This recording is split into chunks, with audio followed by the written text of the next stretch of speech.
İbn Qayyim rahimehullah, yəni ləzzətləri əldə etmək haqqında fəsillər açır və sonra buyurur ki, tam ləzzət, sevinç və xoş yaşayış innəmə huve fi ma'rifətillah. Yəni insanın Allahı tanımasında və Allah Teala'nın ibadətdə, əməllərdə təkləşdirməsində və Allahla ünsiyyət tapmasında və Allahla görüşəcəyinə şövqün, həsrətin olması və qəlbin bütövlüklə Allaha tərəf yönəlməsindədir. Deməli, xoşbəxt insan, yəni qəlbinin, yəni bu kimi işlərlə dolmasına görədir. Amma bədbəxt insan isə qəlbi dağınıq olandır, fikri şaxələnəndir və yaşayış baxımından ən sıxıntılı yaşayışda olandır. Və sonra yəni həvəsləndirir ki, insanın əsas dərdi bir dərd olmalıdır, o da Allah Teala.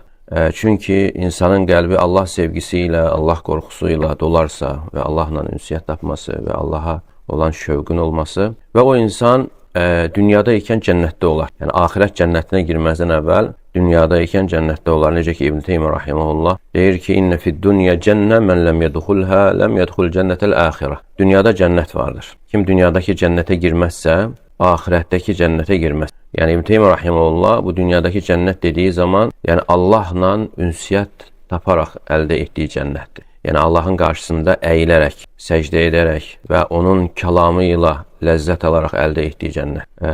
Necə ki bu barədə digərləri də danışmışlar, yəni sələflərdən müəyyən sözlər gəlib, onlar bunu ifadə etmək istəyiblər, o ləzzəti və cənnəti. Və onlardan biri deyir ki, "İnnehu leyamurru bil qalbi awqatun aqul." Yəni bəzən qəlbimə elə anlar, elə hallar gəlir ki, və deyirəm ki, "İn kana əhlul cənnəti fi misli hada." Əgər cənnət əhli də belə halda olacaqsa, onda cənnət nə gözəl yerdir, nə xoş yaşayışdır.